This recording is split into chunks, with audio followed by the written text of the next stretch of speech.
Warahmatullahi wabarakatuh. Alhamdulillahillazi anzalas sakinata fi qulubil mu'minin liyazdadu imanan ma'a imanihim. Asyhadu an la ilaha illallah wa asyhadu anna Muhammadan abduhu wa rasuluh la nabiyya wa rasulah ba'da. Allahumma shalli ala sayyidina Muhammadin abdika wa nabika wa rasulikan nabiyil ummi wa ala alihi wa sahbihi wa sallim. Angku-angku, bapak-bapak, ibu-ibu, para pemuda, generasi muda, harapan bangsa yang insya Allah dimuliakan oleh Allah Subhanahu wa ta'ala. Bapak ibu-ibu, apa-apa sadonya, alhamdulillah sehat Pak ya. Alhamdulillah. Malam kabar awak kini ibu-ibu? Malam kampe ya, alhamdulillah. Masih sehat Bu ya, masih kuat. Alhamdulillah ya. Malam kalimo. Malam bila awak mulai? Jumat malam. Malam Sabtu. Malam Akai. Senayan, Selasa, Rabu malam kalimo ya. Malam kalimo. Alhamdulillah. Patut kita bersyukur kepada Allah atas segala limpahan rahmat dan karunia yang senantiasa tercurah kepada awak pada malam hari kini. Allah masih berikan kita kesehatan yang prima. Ya tak Bu? Allah masih tancapkan iman di dalam dada kita. Dan dengan nikmat itu, alhamdulillah, awaklah dapat melaksanakan yaitu solat tarawih secara berjamaah beserta solat witir. Inilah karunia yang diberikan oleh Allah kepada kita semuanya. Dan tentu kita berdoa kepada Allah, semoga nikmat kesehatan tersebut Allah berikan kepada awak sampai awak menyelesaikan bulan Ramadan kau, sehingga nantinya awak mendapatkan derajat muttaqin. Amin ya Rabbal Alamin. Kemudian tentu kita berselawat kepada Muhammad Rasulullah Sallallahu Alaihi Wasallam. Allahumma sholli ala Muhammad wa ala alihi wa sahbihi ajmain. Apa-apa angku-angku, kemudian ibu-ibu kesadonyo, senang sekali yang berasanya dapat kembali hadir di Musola Nur Asasi kau. Alhamdulillah. Kalau Ramadan dahulu itu, dan kemudian syukur kita tersebut juga Allah telah berikan kita kesempatan untuk dapat melaksanakan ibadah pada bulan Ramadan 1443 Hijriah itu. Awak tentu melihat di sekeliling awak beberapa waktu sebelum Ramadan banyak dunsana-dunsana awak dan dipanggil oleh Allah Subhanahu wa taala. Karena sakit, karena tiba-tiba mendadak saja seperti yang baru-baru kau ada di Pasar Padang Panjang, tepatnya anak dari seorang tokoh Muhammadiyah sehari-harinya itu berjualan ubek di toko mitra di Masjid Taqwa Muhammadiyah. Usia masih 26. Tiba-tiba jatuh, kemudian tidak lama dibawa ke rumah sakit dan meninggal. Usia masih muda, 26 tahun. Nah, inilah yang takdir Allah itu berlaku kepada setiap orang. Kullu nafsin za'iqatul maut. Setiap yang bernyawa pasti akan merasai mati. Nah, itu yang takdir, dan kita tidak tahu. Awak nak tahu bila awak akan dipanggil oleh Allah Subhanahu wa taala. Maka itulah Ramadan yang datang kepada awak untuk meningkatkan kualitas iman dan takwa kita kepada Allah Subhanahu wa taala. Tentu banyak hal yang mesti awak pelajari di dalam mendidik diri awak untuk menjadi pribadi yang bertakwa kepada Allah Subhanahu wa taala. Maka yang pertama tentu kita bersyukur yaitu dengan berdoa kepada Allah Subhanahu wa taala seperti di dalam hadis Tirmizi yang dimana berbunyi Allahumma ahillahu alaina bil yumna wal iman was salamati wal islam rabbi wa rabbukallah.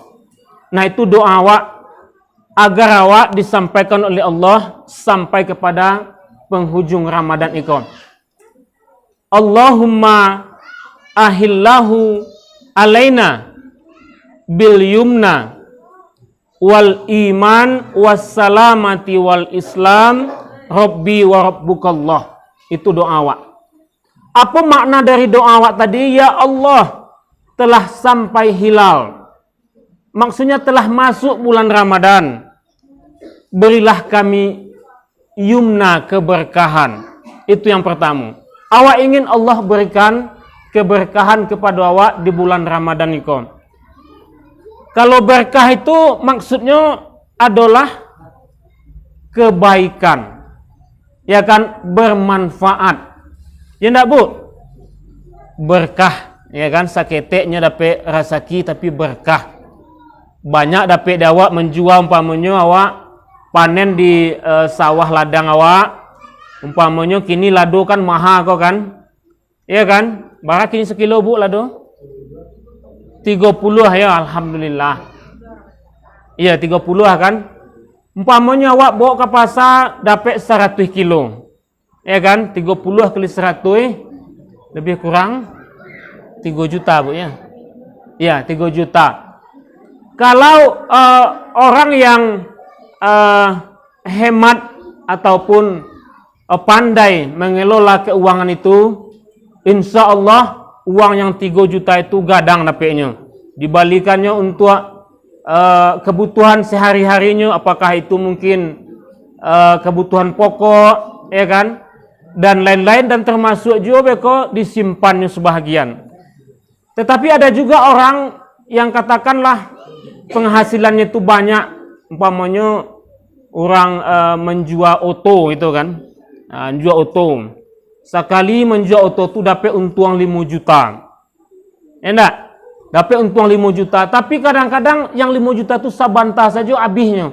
Enggak tentu saja kamu apainya. Iya kan? Nah, itu.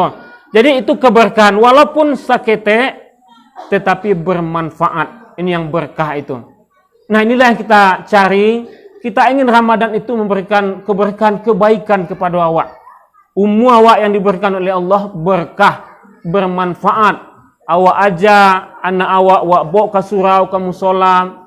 Kemudian awak aja mereka untuk mengaji Al-Quran, solat berjamaah di masjid. Insya Allah inilah nanti yang akan menjadi pahala yang mengalir kepada kita ketika kita tidak ada lagi di dunia ini. Nah, keberkahan bil yumna. Yang kemudian adalah yang kedua, kita berdoa kepada Allah semoga Allah wal iman berikan kepada kita iman yang kuat. Yang paling mahal dari hidup kita ini sebagai seorang muslim itulah iman. Al imanu yazid wa yankus. Iman itu sifatnya naik turun. Kalau di bulan Ramadan ini insya Allah iman kaum muslimin meningkat. Ya kan? Meningkat, naik, dinamis pergerakannya.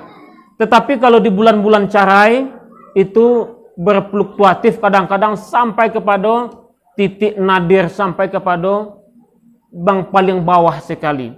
Banyak orang-orang yang kita lihat, baik awak membaca di koran, media cetak, melihat, menonton di TV, banyak orang-orang gelap mata karena masalah sedikit kemudian nyawa melayang, ya kan? Bahkan banyak kini orang tua kemudian yang memakan anaknya sendiri. Maksudnya adalah menghamili anaknya sendiri. Nauzubillah. Ini kenapa bisa terjadi? Karena iman itu tidak ada lagi. Maka inilah datangnya bulan Ramadan. Bulan Ramadan dikatakan dalam hadis itu pintu surga dibuka, pintu neraka ditutup, setan-setan dibelenggu. Mudah kita melakukan kebaikan. Mudah kita untuk melakukan amal-amal. Bersedekah mudah hawa, ya kan? Salat 5 waktu iko ringan langkah awak untuk pai ke musajid dan surau. Bahkan mengaji Al-Quran pun mudah awak. Mari kita gunakan kemudahan, kesempatan yang diberikan oleh Allah iko untuk memperkuat keimanan kita kepada Allah Subhanahu wa taala. Nah, itu yang kita inginkan, yaitu iman kita itu senantiasa ada di dada kita, dan itu kita harapkan sampai kematian menjelang kita. Maka apa kata para khatib? Janganlah kamu mati sebelum kamu telah berislam. Nah, itu yang kedua. Kemudian dalam doa itu juga kita ingin wassalamati wal islam. Kita ingin keselamatan, kedamaian di dalam melaksanakan agama kita ini, yaitu agama Islam. Kalau kita lihat di berbagai negara dan daerah, baik itu di Indonesia maupun juga di dunia, banyak sekali ujian dan cobaan yang mereka hadapi. Patut kita bersyukur pada Allah, di padang panjang kita tenang, hidup bahagia, tentram. Tetapi bila kita lihatlah, hari ini umpamanya yang terjadi itu adalah perang Rusia dan Ukraina. Ada muslim di sana, mereka juga berpuasa. Nah, rasulnya itu berpuasa soal perang itu kan. Dan yang lebih lama lagi, yang lebih lama merasakan penderitaan itu adalah kaum muslimin di Palestina. Iya kan? Di Palestina, di mana di sana ada Masjidil Aqsa. Dibangun tembok yang tinggi, yang panjang. Di jalur Gaza namanya. Tinggi tembok itu 8 meter. Ya kan? Sehingga mereka tuh seperti di penjara yang besar. Sehingga menyulitkan mereka untuk mendapatkan penghidupan ataupun untuk keluar untuk beraktivitas dan lain-lain. Mereka selalu dihalang-halangi, bahkan banyak mereka kaum muslimin di sana itu ditembak oleh Yahudi laknatullah alaih. Tetapi mereka tetap melaksanakan ibadah puasa seperti kita ini. Alhamdulillah. Dan juga banyak lagi daerah-daerah di belahan dunia yang lain, dan tentu saja kita harus mendoakan dan membantu mereka, apakah itu dengan mendoakan mereka atau membantu secara material. Inilah karena kita adalah innamal mu'minuna ikhwah. Nah, lihat doa kita di awal agar kita kemudian wassalamati wal islam, itu kita juga ingin kita selamat di dalam menjalankan ibadah puasa itu. Hari ini banyak penyakit yang menjalar di sekitar kita, penyakit corona dan lain-lain, wabah dan lain-lain, itu juga bisa membuat kita tidak sampai untuk meraih derajat muttaqin tersebut, ataupun kita tidak bisa sampai di penghujung Ramadan. Maka kita berdoa kepada Allah, semoga Allah kuatkan jasad kita ini, fisik kita ini, sehingga kita wassalamati wal islam, sehingga kita dapat melaksanakan ibadah puasa ini dengan baik. Dan yang tentu saja yang terakhir, yaitu dari doa itu, Rabbi wa Rabbukallah, Tuhanku dan Tuhanmu adalah Allah. Maksudnya adalah bahwa ibadah yang kita lakukan ini tentu saja adalah karena lillahi ta'ala. Tidak karena ingin dipuji oleh orang lain, tidak karena segan kita kepada angku kita, kepada pasangan hidup kita umpamanya, ataupun orang kampung kita. Tidak karena itu kita melakukan puasa, tetapi adalah karena Allah Subhanahu wa ta'ala. Apa kata Allah dalam Al-Quran? Tujuan hidup kita di dunia adalah, dalam Al-Quran surat Az-Zariyat, wa ma khalaqtul jinna wal insa illa liya'budun. Tidak kujadikan jin dan manusia kecuali adalah untuk beribadah kepadaku, kata Allah Subhanahu wa ta'ala. Inilah kita, apa saja yang kita lakukan di dunia ini, aktivitas apa saja, ke sawah, ke ladang, ke kebun, ke sekolah, ke kantor, semuanya ada dalam rangka beribadah kepada Allah Subhanahu wa ta'ala.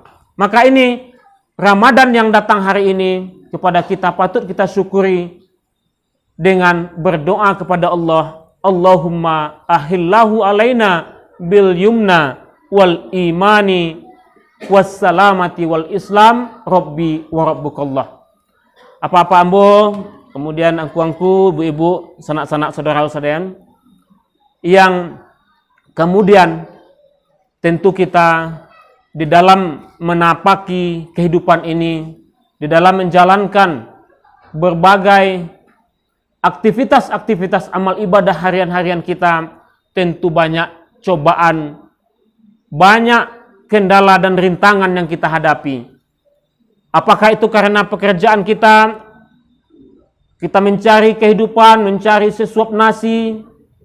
Apakah itu juga karena anak-anak kita yang sulit untuk diatur dan lain-lain? Kadang-kadang membuat kita terlepas dari rel tersebut. Kadang-kadang kita lalai dan lain-lain. Maka pada kesempatan ini, agar kita selalu berada pada rel tersebut, kita selalu on track di dalam menjalankan keimanan dan ketakwaan kita kepada Allah, agar kita mendapatkan muttaqin itu, ada setidaknya 4 hal yang mesti kita ketahui dan kita amalkan dalam kehidupan kita. Nah, yang pertama adalah kita harus kembali menyadari bahwa kita sudah bermuahadah kepada Allah Subhanahu wa taala. Kita sudah berjanji kepada Allah Subhanahu wa taala. Ketika ruh masih di dalam rahim ibu kita, ketika kita masih dalam rahim ibu kita, ketika itu ruh akan ditiupkan, maka Allah berkata kepada kita, alastu birabbikum, benarkah aku ini Rabbmu? Itu kecil Allah SWT ketika ruh akan ditiupkan kepada diri kita di alam rahim waktu itu kita masih berada. Apa kata kita waktu itu? Bala syahidna, benar kami mengakui engkau adalah Rabb. Ini pengakuan kita yang pertama. Makanya di dalam Islam, setiap bayi yang lahir itu adalah dalam keadaan fitrah, suci dia. Kedua orang tuanya nanti yang akan membawanya, apakah itu ke dalam Nasrani, Majusi ataupun Yahudi. Maka alhamdulillah kita sudah berada di dalam keimanan.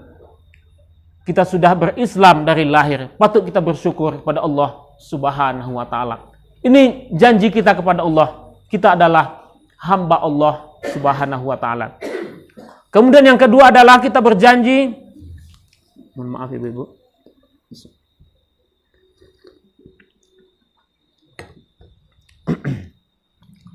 Kemudian juga kita berjanji di doa iftitah yang kita ucapkan, yaitu innas sholati wa nusuki wa mahyaya wa mamati lillah. Sesungguhnya hidupku, wa mahyaya, hidupku, wa mamati lillah, hidupku matiku untuk Allah Subhanahu wa taala. Benarkah? Mari kita kembali evaluasi diri kita. Mari awak pareso balik diri awak masing-masing.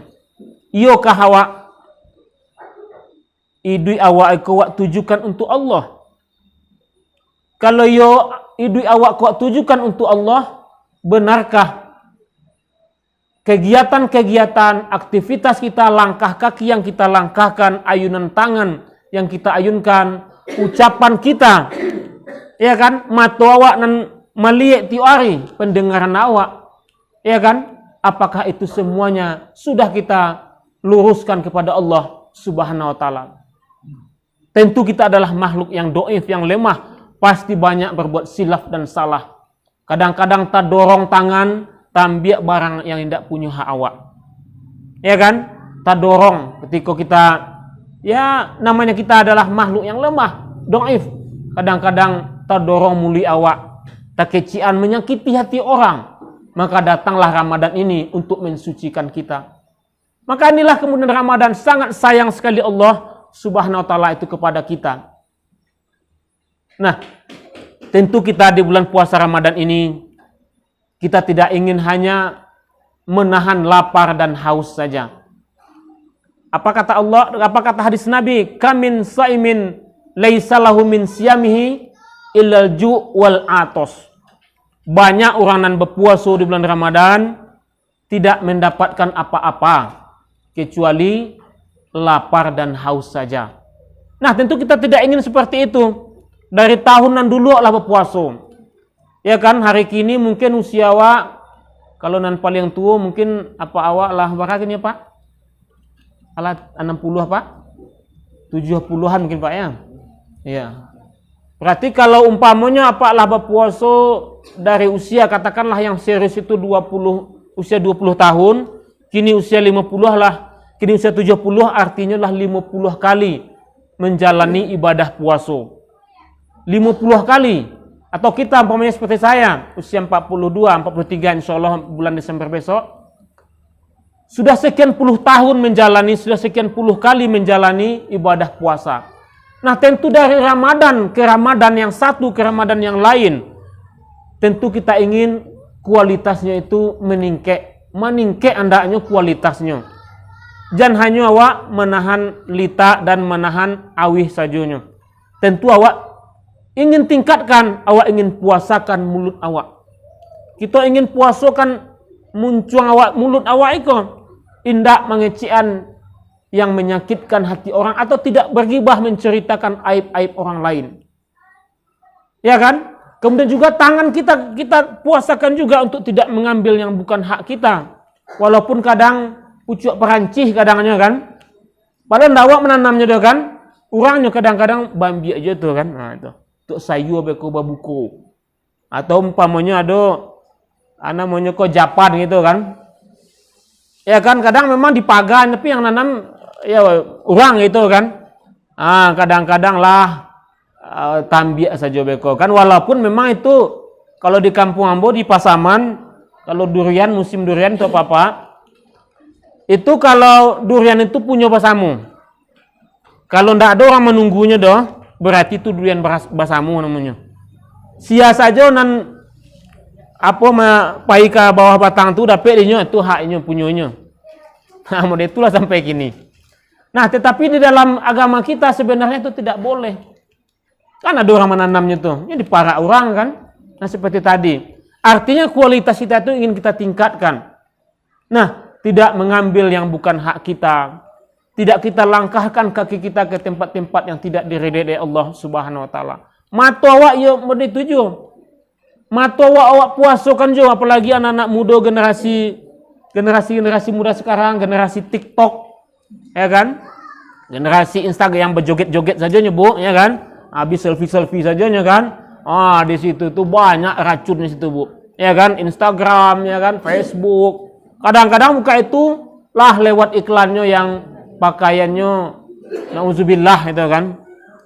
Kamari senteng itu kan. Nah, ini bulan puasa kan. Enak, Bu? Nah, itu generasi awak kini kok generasi TikTok. Nah, itu. Awak harus awasi anak-anak awak. Tidak boleh kita membebaskan anak-anak kita begitu saja. Ya, karena teknologi itu ibarat dua sisi mata pedang, ya kan? Kalau ciek tumpulnya, ciek tajamnya. Jadi kalau umpamanya nentape digunakan, ya kan? Maka tajam ke utak anak-anak itu mencari ilmu pengetahuan. Tetapi kalau tidak pernah dikontrol, maka akan tumpulnya. Bahkan mada anak awak itu susah diatur, ya kan? Nah, Ambo waktu beberapa tahun dulu di Jogja, alhamdulillah beasiswa untuk melanjutkan ke S2 kan. Nah, jadi satu waktu diminta oleh salah satu sekolah di Sinan, sekolah TK Muhammadiyah di daerah di Prambanan. Jadi orang tuanya itu ingin diberikan katakanlah semacam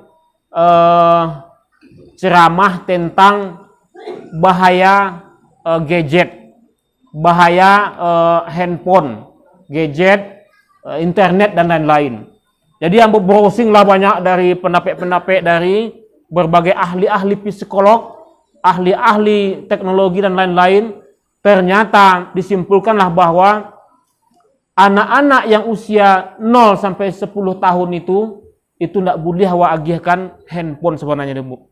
Mereka belum tahu lah, racun bagi mereka. Nah, kalau dulu itu musim sekolah daring, belajar dalam jaringan gitu kan, online gitu kan. Nah, disinilah peran kita orang tua. Memang berat sekali orang tua zaman kini dibandingkan dengan orang tua zaman dahulu. Kalau orang tua dahulu tidak ada yang teknologi seperti itu kan. Kini banyak sekali. Inilah tantangan orang tua zaman sekarang. Maka banyak orang tua yang kemudian menyesal, bahkan banyak kita lihat generasi-generasi muda sekarang yang negatifnya yang kita baca rusak. Ada yang sampai gila, masuk rumah sakit gila bagai. Ya kan? Kenapa bisa gila? Karena kalau tidak dapatnya handphone atau tidak diagiakan paket pulsa oleh orang tuanya, dibahirnya rumahnya jo batu. Ya kan? Ada kejadian di sekolah di apa kita dulu di sini kan? Ya kan? Dan lain-lain. Inilah bahaya racun tersebut bagi anak-anak kita. Nah, ini tentu kita awas terhadap itu. Nah, itu Bapak dan Ibu-ibu, janji awak tadi yaitu hidupku matiku untuk Allah Subhanahu wa taala. Benarkah ketika nanti awak dipanggil oleh Allah dalam keadaan husnul khotimah? Allah siapkah awak? Allah siapkah awak untuk saat itu tiba? Jangan-jangan awak tidak membawa apa-apa. Ya kan? Jangan-jangan awak su'ul khotimah. Makanya kita berdoa kepada Allah, semoga kita dimatikan dalam keadaan husnul khotimah. Itu janji muahadah awak. Alun cukup janji awak itu lain. Awak ucapkan pula di dalam Al-Fatihah dan awak ucapkan, apa itu awak ucapkan? Iyyaka na'budu wa iyyaka nasta'in. Kepada Engkaulah ya Allah kami menyembah dan kepada Engkaulah kami minta tolong. Nah, itu apa-apa ibu-ibu. Kadang-kadang kita lupa karena dunia ini begitu menggoda dan lain-lain, karena kita khawatir mungkin anak kita tidak mendapatkan pekerjaan dan lain-lain. Dia sudah tamat kuliah umpamanya kan, hanyalah tamat sekolah ingin masuk ke perguruan tinggi itu. Nah, biarnya luluh pakai kos ketek, ada jimat gitu kan. Atau kalau masuk dulu kan banyak itu apa-apa ya kan, dan banyak katakanlah ritual-ritualnya, mendatangi dukun dan lain-lain. Padahal kita sudah mengatakan kita hanya minta tolong hanya kepada Allah Subhanahu wa taala. Maka ini harus kembali kita bersihkan dari praktek-praktek yang demikian. Apakah itu memakai jimat, memakai gelang, apakah dan lain-lain masih banyak. Tetapi insya Allah kalau yang ambo sampaikan itu insya Allah di Padang Panjang tidak ada lagi. Kalau nanambo kecil aku dulu di kampung ambo. Nah, dulunya di kampung ambo di Pasaman. Nah, kalau ingin lulus PNS, nah macam-macam lah. Bahkan sampai itu membayar begitu. Ya kan? Nah, kalau ingin lulus datangi sianu kan bayar sekian. Nah, itu masuk-masuk dahulunya. Kalau kini transparan penerimaan CPNS dan lain-lain. Nah, ini kita hanya berdoa kepada Allah. Kita hanya meminta kepada Allah yang rezeki awak itulah jaleh lah ditentukan oleh Allah Subhanahu wa taala. Rezeki tidak pernah tertukar. Yang hak awak itu pasti akan dapat di awak. Dan rezeki orang tadi tidak bisa awak ambil dah. Nah, itu. Kemudian itu yang kita baca di Al-Fatihah kita. Yang kemudian juga tidak cukup janji awak itu dah. Awak tambah lo janji awak dengan syahadat awak asyhadu an la ilaha illallah wa asyhadu anna Muhammadar Rasulullah. Tiada ilah, tiada Tuhan kecuali Allah. Tiada sesembahan yang lain kecuali hanya Allah. Dan Nabi Muhammad adalah utusan Allah. Benarkah ikonan awak ucapkan tadi, awak praktekkan dalam kehidupan kita? Nah, patut kembali kita periksa diri kita. Karena kehidupan mungkin, karena sawah ladang awak, apalagi hari kini paneh itu Bu ya. Ya kan? Jadi kadang-kadang awak berpuasa pula kan. Allah tadanga azan berkumandang di surau di Musaji kan. Awak masih di ladang juga baru. Ndak bawa sajadah ataupun kain sarung ataupun mungkin ibu-ibu tangguang Jawa kan, sementara lah pulang, ya kan? Nah, sementara lah pulang dari ranca kan, tangguang seketek lagi di sawah nak bu, di ladang tadi kan bersih-bersih juga. Ternyata hari lah jam 3 hari, sembahyang luhu alun lain. Nah di kampung ambo banyak itu papa. Ambo kan punya kabun lo di Pasaman itu, kabun kulit manih, ya kan? Kabun kulit manih ada juga tanam kopi dan pinang. Nah jadi ambo melihat orang-orang yang ke kabun ke ladang itu ndak bara dengan membawa sajadah ke ladangnya ke tampek kerajaan tadi. Padahal pulang dekolah jam ampe, ya kan? Kalau sembahyang asar mungkin lah, sembahyang luhu ba'a. Nah begitu. Padahal kita tahu bahwa yang pertama sekali nanti yang akan ditanya, yang akan diperiksa oleh Allah itu adalah solat kita. As-solatu imaduddin. Solat itu adalah tiangnya agama. Maka bagi kita kaum bapak, tidak ada alasan bagi kita untuk tidak melaksanakan solat itu. Tidak bisa bertagak duduk, ya kan? Tidak bisa duduk berbaring. Tidak juga bisa berbaring atau gerakan matu awak gitu kan? Tidak juga bisa lain berarti awak disolatkan lain. Mudah itulah kaum bapak iko, ketika lah balih berakal lah memayis, maka wajib bagi kita. Maka ini perlu kita ajarkan kepada anak cucu generasi kita di bulan puasa inilah untuk mentarbiah mereka. Kita ajak mereka sholat berjemaah, kita ajak mereka sholat tarawih, agar mereka kemudian nanti terbawa-bawa sampai hari tua mereka. Ketek taraja-raja, enak pak, gadang tabau-bau. Nah, yaitu pepatah orang awak nak. Nah itu pepatah orang Minang itu. Nah inilah pentingnya pendidikan dini, pendidikan di masa kanak-kanak itu. Belajar di waktu kecil bagaimana mengukir di atas batu.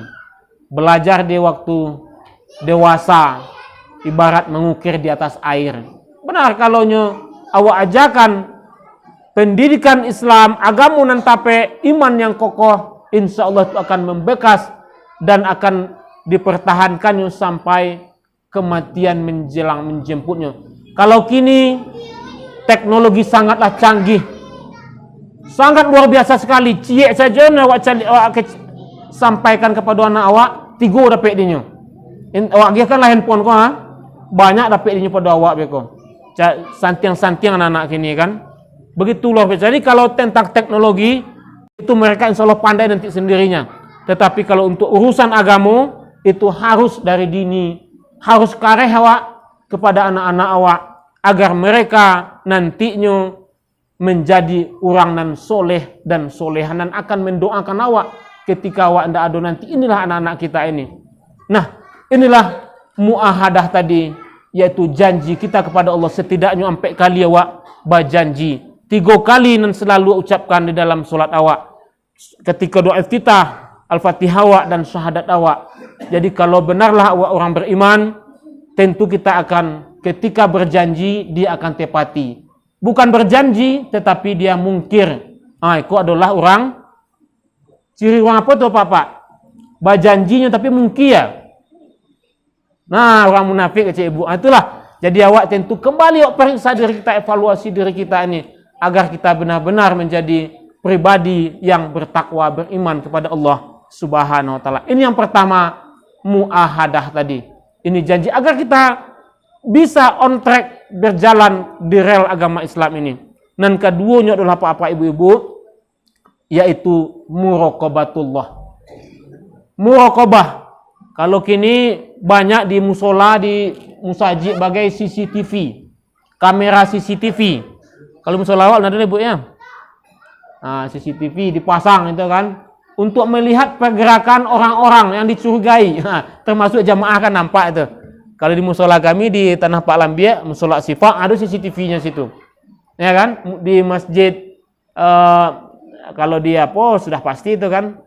Masjid di Jihadu, masjid yang kadang-kadang di pasar kan, masjid jihad itu banyak CCTV-nya. Termasuk malam tadi yang mengaji di Masjid An-Nur kan. Di sesudah rumah sakit Sifak, sudah rumah sakit Ibnu Sina di atas Masjid An-Nur itu banyak CCTV-nya. Nah, Kalau orang yang melakukan kejahatan, ya kan, itu nampak itu, ya kan, CCTV kan merekam itu segala aktivitas non-stop direkamnya itu.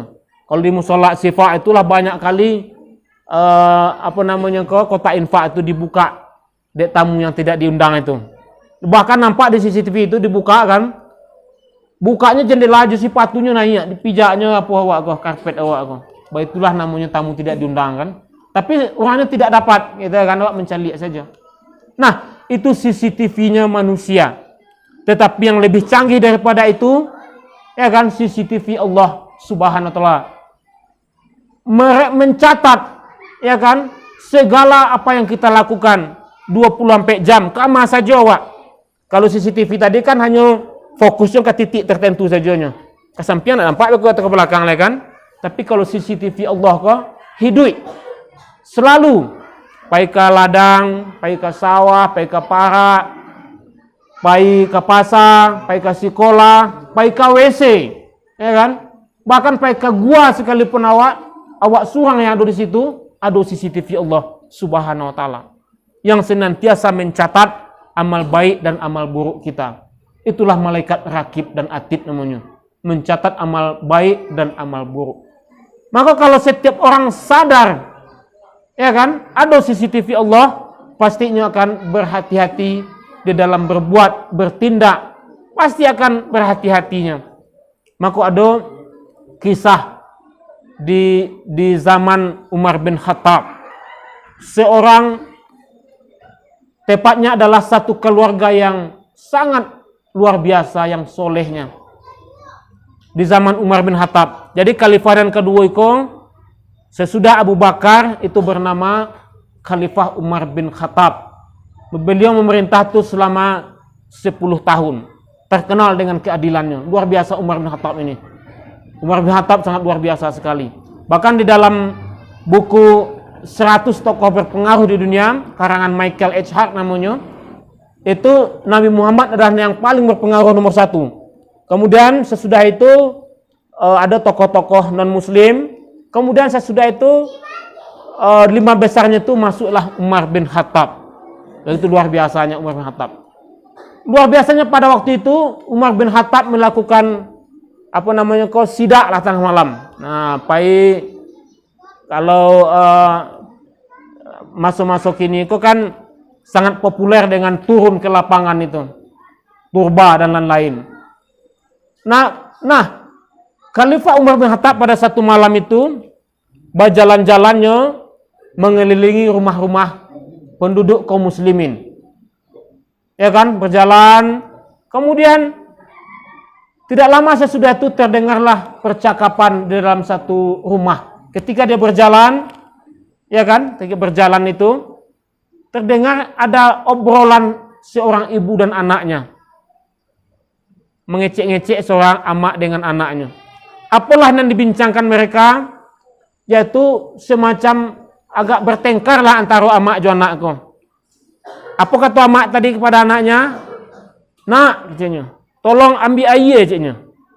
Tolong ambil air. Kau wak tambahkan air kau ke dalam susu kau. Jadi mereka adalah pedagang susu. Besok hari adalah hari pasar, akan dibawa susu tadi dijual ke pasar. Ambil nak, caknya kan, biar banyak awak dapat untung. Tambahkan, caknya kan. Ndak amuh anaknya tadi tu. Anaknya anak padusi. Jangan ibu, caknya kan. Nanti Umar marah, Khalifah Umar marah, caknya kan. Umar kan tidak ada, caknya kan. Ndak tahunya tu doh malam kini mah ada Umar, caknya kan. Ndak adanya tu, ndak tadangannya doh, caknya kan. Ambillah, caknya kan. Tidak, kecil anaknya tadi juga kan. Ndak amuhnya doh. Kenapa engkau tidak mau, itu kecilnya kan? Kenapa engkau tidak mau? Pasti Tuhannya Umar tahu, kecilnya. Memang Umar tidak tahu doh, tapi Tuhannya Umar tahu, kecilnya. Itulah percakapan seorang anak yang soleh tadi, anak yang solehah kepada ibunya. Akhirnya amak tadi pun tidak jadinya, sadarnya kan. Kemudian besok harinya datanglah Umar beserta anaknya yang bernama Hashim. Ya kan? Anaknya bernama Hashim dibawanya ke rumah tersebut. Assalamualaikum. tok tok tok, assalamualaikum gitu kan. Mas, ya, waalaikumsalam. Masuk mereka ke dalam. Kemudian singkek katung, ramah tamah lah kan, berkenalan kan. Tadi malam saya mendengar ada percakapan seperti ini. Benarkah engkau? Benar kan? Dan kemudian saya juga mendengar ada seorang suara perempuan yang melarang jangan menambahkan susu itu. Siapakah dia? Kan? Itulah anak saya, kan? Bolehkah saya tahu? Bolehkah dibawa keluar, kan? Dibawalah keluar tadi yang anaknya produksi tadi, dan kemudian dikatakan kepada Hashim, wahai Hashim, apabila engkau tertarik kepadanya, engkau nikahlah dengan dia.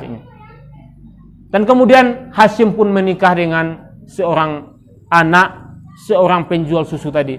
Beginilah luar biasanya berhatap seorang presiden pada waktu itu menikahkan anaknya dengan seorang anak yang solehah karena takutnya kepada Allah Subhanahu wa taala. Inilah muraqabatullah, yaitu dia senantiasa tahu apa perbuatan yang baik, perbuatan yang baik dicatat oleh malaikat rakib, perbuatan yang buruk nanti akan dicatat oleh malaikat atid. Ini yang muraqabatullah. Makanya tentu ini penting kita pedomani dalam kehidupan ini. Di mana saja kita beraktivitas sebagai seorang pedagang, sebagai seorang guru, sebagai seorang katakanlah petani dan lain-lain, pasti banyak kita melakukan perbuatan berinteraksi dengan orang lain, dan tentu kita tidak ingin melakukan perbuatan-perbuatan yang tidak diridai oleh Allah Subhanahu wa taala. Karena nanti di hari kiamat nanti itu semua nanti CCTV itu dibukakan di hadapan orang banyak. Malu nanti kalau umpamanya banyak di situ lai kejahatan awak, banyak lai perbuatan-perbuatan mungkar awak. Tetapi bagi orang yang banyak melakukan amal kebaikan tentu akan senangnya. Di dunia kau sajalah dibukakan aib awak umpamanya. Ya kan? Sangatlah malu awak, apalagi kau di hadapan sekian banyak orang nanti dibukakan CCTV itu, maka tentu saja tidak sanggup awak untuk menutup mata kita. Tidak sanggup kita nantinya. Maka marilah kita ingat muraqabatullah tadi, bahwa Allah senantiasa mengawasi kita sehari 24 jam itu. Itu yang kedua. Muahadah muraqabatullah. Bapak ibu bapak, lah banyak mengantuk nampaknya. Kita cukupan. Ya. Karena kalau lamu bana kan banyak nak menang apa beko kan, tak banyak dan singgah beko kan. Jadi setidaknya ada dua pelajaran penting agar kita selalu on track di dalam menjalani kehidupan niko. Yang pertama, kita tentu di awal bulan Ramadan niko harus bersyukur dan berdoa kepada Allah agar awak disampaikan oleh Allah kepada derajat mutakin tadi. Allahumma ahillahu alaina bil yumna wal iman wassalamati wal islam rabbi wa rabbukallah. Semoga Allah sampaikan kita, Allah berikan kita keberkahan, Allah berikan kita keimanan, Allah berikan kita keselamatan. Tuhanku dan Tuhanmu adalah Allah Subhanahu wa taala. Apa saja cobaan, ujian dan lain-lain tidak kemudian menjadi halangan bagi kita untuk melaksanakan ibadah kepada Allah Subhanahu wa taala. Karena kita sudah berjanji, karena kita sudah bermuahadah kepada Allah setidaknya 3 kali dalam sehari semalam. Janji kita, inna sholati wa nusuki wa mahyaya wa mamati lillah. Hidupku matiku hanya untuk Allah Subhanahu wa taala. Ibadah kita hanya untuk Allah Subhanahu wa taala. Kemudian kita juga mengatakan iyyaka na'budu wa iyyaka nasta'in. Kemudian kita juga bersyahadat asyhadu an la ilaha illallah wa asyhadu anna Muhammadar Rasulullah. Dan kemudian juga ada muraqabatullah, yaitu Allah senantiasa mengawasi kita. Bagaimana dahulunya Umar bin Khattab, karena pemimpin yang soleh pasti rakyatnya soleh, ya kan? Pemimpinnya adalah orang yang beriman, yang luar biasa sekali keimanan ketakwaannya. Umar, jangankan manusia, setan saja takut sama dia. begitu ketawaduan Umar, kesolehan Umar bin Khattab. Kita rindu pemimpin-pemimpin yang soleh seperti itu. Kita rindu pemimpin yang hafal Al-Quran, yang menegakkan nilai-nilai keimanan dan ketakwaan itu dalam sehari-hari. Dan tentu kita berdoa kepada Allah, semoga Allah hadirkan nanti pemimpin-pemimpin yang beriman, yang soleh, yang mensejahterakan rakyatnya, yang mereka itu sayang kepada rakyatnya, yang cinta kepada rakyatnya. Ini doa kita. Dan di bulan Ramadan ini doa-doa dikabulkan oleh Allah Subhanahu wa taala. Semoga ini bisa kita amalkan dalam kehidupan sehari-hari. Semoga bermanfaat bagi saya sendiri menyampaikan dan kita semuanya yang mendengarkan. Demikian, saya mohon maaf atas kekurangan. Subhanakallahumma bihamdika asyhadu an la ilaha illa anta astaghfiruka wa atubu ilaik. Assalamualaikum warahmatullahi wabarakatuh.